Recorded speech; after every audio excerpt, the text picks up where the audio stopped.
आऊज़ुबिल्लाहि मिनश्शैतानिर्रजीम बिस्मिल्लाहिर्रहमानिर्रहीम। प्यारे बच्चों, अस्सलामु अलैकुम। मुझे उम्मीद है कि आप सब अच्छे से होंगे। आज 12 सितंबर 2020।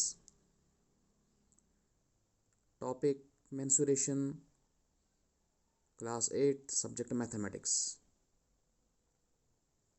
क्वेश्चन नंबर 3 तक हमने कल सॉल्व कर लिए थे। ये इस मेंसुरेशन की दूसरी एक्सरसाइज है। आज इस दूसरी एक्सरसाइज का क्वेश्चन नंबर 4 हम सॉल्व करने जा रहे हैं। क्वेश्चन नंबर 4 कहता है कि the diagonal of A quadrilateral shaped field is 24 meter and the perpendiculars dropped on it from the remaining opposite vertices are 8 meter and 13 meter. Find the area of the field. यानी कि question जो हमारा है, सबसे पहले हम इस question का डायग्राम बनाएंगे। डायग्राम इसका जो है, ये सेकंड एक्सरसाइज है और इसका ये क्वेश्चन नंबर 4 है।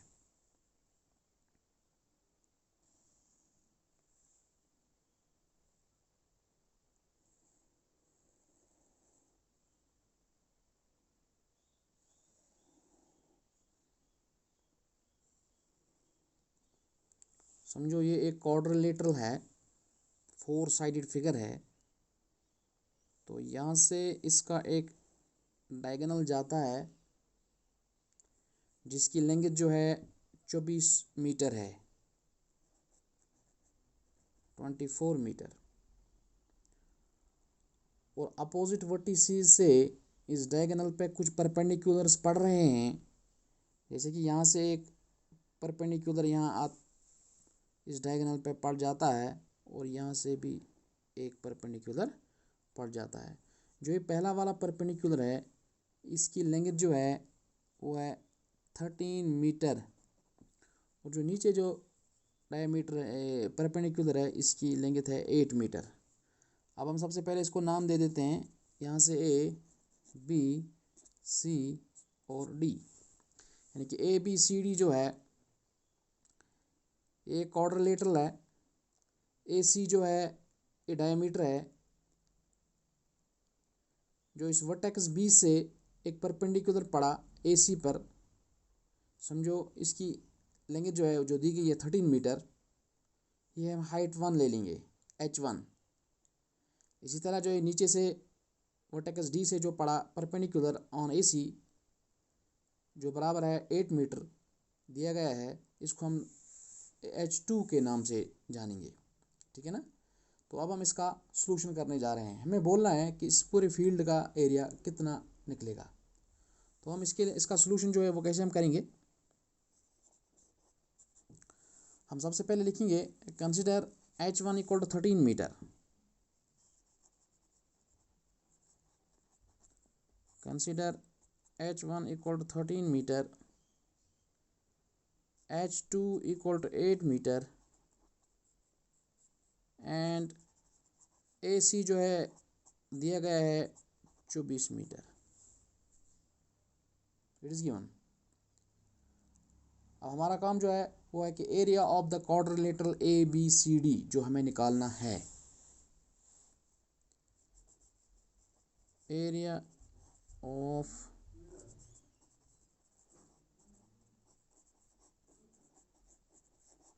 क्वाड्रिलेटरल ABCD, क्या आप बता सकते हैं वो किसके बराबर निकलेगा। क्योंकि हम जानते हैं कि इस क्वाड्रिलेटरल के अंदर दो बड़ी बड़ी ट्रायंगल्स बन रही हैं।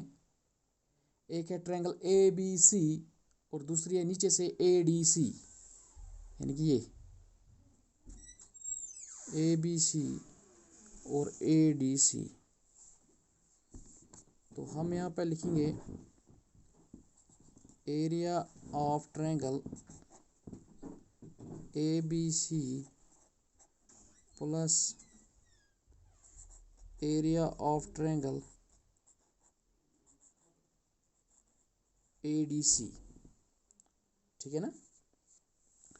तो चूंकि हम जानते हैं कि ट्रायंगल का एरिया जो है, इसके लिए फार्मूला हमने पढ़ ली है, वो है 1/2 ऑफ, शाबाश, बेस इंटू ऑल्टीट्यूड। तो ऑल्टीट्यूड यहाँ पे इस ए बी सी ट्रायंगल में क्या है, वो है H1 जो हमने अभी लिखा, H1, फिर आगे plus area of triangle ADC, बिल्कुल उसी जैसा कि 1/2 ऑफ बेस इंटू ऑल्टीट्यूड जो है H2,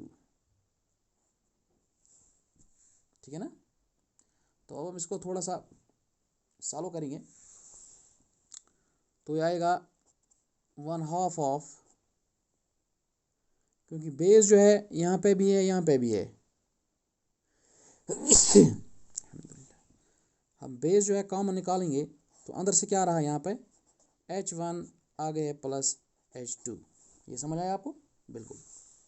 अब हम पुट करेंगे वैल्यूज़, 1/2 ऑफ बेस जो है दोनों ट्रायंगल्स की एक जैसी है, वो है AC, that is equal to 24, वो तो दिया गया है 24 इंटू H1 13 है और H2 8 है।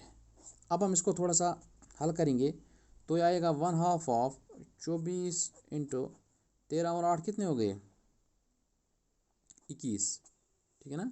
तो 2 12 ज़ा 24, तो 12 और 21 को आपस में मल्टीप्लाई करके यहाँ पे आ जाएगा 252। तो इसका मतलब है कि हमें 252 इस area of a quadrilateral ABCD निकला। अब हम लिखेंगे यहाँ पे हिंस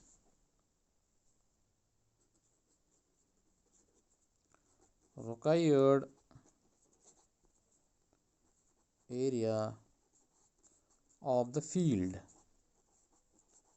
is कितना निकला 252 मीटर स्क्वायर। तो ये रहा हमारा क्वेश्चन नंबर 4, ठीक है ना। आप इसको अच्छी तरह से कॉपी कीजिएगा। अब हम क्वेश्चन नंबर 5 सॉल्व करने जा रहे हैं। क्वेश्चन नंबर 5 कहता है बच्चों, the diagonals of a rhombus are 7.5 centimetre and 12 centimetre, find its area. यानी कि हमारे पास एक रोम्बस है, रोम्बस के अंदर डायगोनल्स दो हैं, एक की लेंथ है 7.5 सेंटीमीटर, दूसरे की लेंथ है 12 सेंटीमीटर। हमने इसका एरिया निकालना है। इसके लिए आप याद रखा करो कि जो रोम्बस होता है ये पैरेललोग्राम का एक किस्म होता है, ठीक है ना। तो इसका एरिया निकालने के लिए फार्मूला जो है वो है, एक है बेस मल्टीप्लाई ऑल्टीट्यूड। यह दोनों बातें आप याद रख लो, बेस इंटू ऑल्टीट्यूड से हम इस रोम्बस का एरिया निकाल सकते हैं, जिस तरह हमने पैरेललोग्राम का देखा था, बेस इंटू हाइट। तो यहाँ पे जो है जब रोम्बस के दोनों डायगोनल्स दिए गए हों तो उसका एरिया जो है वो इस तरह से भी निकाल सकते हैं हम लोग, कि हम उसके लिए फार्मूला लगा लेते हैं 1/2 ऑफ डायगोनल 1 मल्टीप्लाई डायगोनल 2। ये आप याद रख लो आज से, ठीक है ना। तो इस वक्त हम इस क्वेश्चन के लिए यही फार्मूला लगाएंगे 1/2 ऑफ डायगोनल 1 मल्टीप्लाई डायगोनल 2, क्योंकि हमारे पास दोनों डायगोनल्स की लेंथ जो है वो दी गई है, हमें इसका एरिया निकालना है। हम लिखेंगे इसका सोल्यूशन, गिवन हमारे पास क्या दिया गया है, एक दिया गया है D1 जिसकी लेंथ 7.5 सेंटीमीटर, ठीक है ना, और दिया गया है D2 जिसकी लेंथ है 12 सेंटीमीटर। हम सीधा एरिया निकालेंगे, हम लिखेंगे we know area of rhombus equal, we know that area of rhombus equal to 1/2 of D1 multiply D2, ये फार्मूला है। तो अब हम पुट करेंगे वैल्यूज़ D1 और D2 के बदले, तो ये बन जाएगा 1/2 ऑफ D1 के बदले 7.5 और D2 के बदले 12। तो इसको थोड़ा सा हल करेंगे, देखो 2 6 ज़ा 12, तो यहाँ पे 7.5 मल्टीप्लाई 6, तो जब हम इसको हल करते हैं यहाँ पे मुझे निकलता है 45 सेंटीमीटर स्क्वायर। तो ये रहा मुझे इस रोम्बस का एरिया 45 सेंटीमीटर स्क्वायर। अब हम क्वेश्चन नंबर 6 देख लेंगे। ये बिल्कुल आसान क्वेश्चंस हैं, लेकिन सिर्फ फार्मूला एक याद होनी चाहिए और इसका रूल जो है क्वेश्चन सॉल्व करने का वो भी आपको मालूम होना चाहिए। क्वेश्चन नंबर 6 में पढ़ लेता हूँ, आप अपनी टेक्स्ट बुक को भी देख लो। क्वेश्चन नंबर 6 कहता है कि find area of a rhombus whose side is 5 centimetre and whose altitude is 4.8 centimetre if one of the diagonals is 8 centimetre long find the length of the other diagonal. यानी कि हमारे पास एक rhombus है, उसका area हमने निकालना है। उसका एक साइड दिया गया है 5 सेंटीमीटर और उसका एक अल्टीट्यूड पड़ा है 4.8 सेंटीमीटर। फिर ये आगे कहता है देखो जो उसके दो डायगोनल्स पड़े हैं उन दोनों डायगोनल्स में एक डायगोनल की लेंथ दी गई है 8 सेंटीमीटर।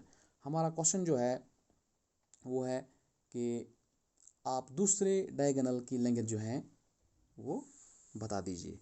तो इस क्वेश्चन जो है इसमें हमने दो चीज़ें निकालनी है, एक डायगोनल की लेंथ और दूसरा इस रोम्बस का एरिया। हम लिखेंगे कि चूँकि हम जानते हैं कि रोम्बस जो है ये एक पैरेललोग्राम का किस्म है, हम लिखेंगे since a rhombus is a kind of parallelogram, yeah, is a kind of parallelogram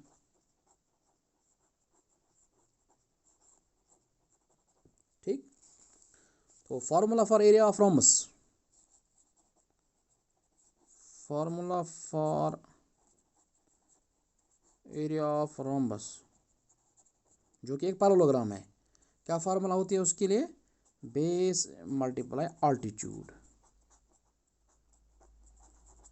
तो that is equal to base चूंकि दिया गया है 6, अल्टीट्यूड जो है 4, ठीक है ना।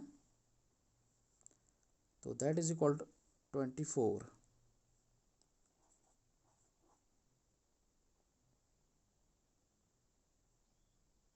Centimetre square. फिर लिखना है कि also formula for area of rhombus, for area of rhombus जो है वो बराबर है 1/2 ऑफ डायगोनल 1 इंटू डायगोनल 2, जब दोनों डायगोनल्स दिए गए हैं। तो चूंकि एरिया हमने अभी निकाला वो आया 24 के बराबर, तो 24 इक्वल टू 1/2 ऑफ डायगोनल 1, ये तो दिया गया है 8 के बराबर, डायगोनल 2 जो है ये हमें मालूम नहीं है।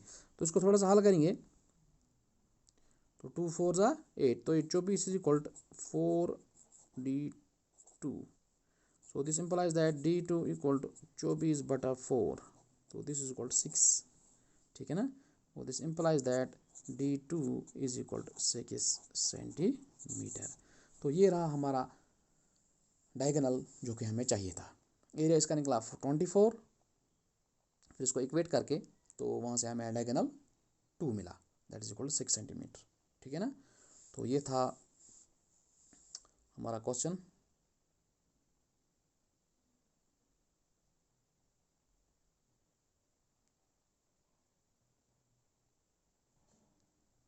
तो मुझे उम्मीद है कि आप लोगों को ये क्वेश्चन जो है, तीनों क्वेश्चन जो मैंने देखा है, क्वेश्चन नंबर 4, क्वेश्चन नंबर 5 और क्वेश्चन नंबर 6, ये दोनों आपको समझ आए होंगे। तो इंशाल्लाह अगले वीडियोस में हम बाकी क्वेश्चंस को सॉल्व करने की कोशिश करेंगे। शुक्रिया।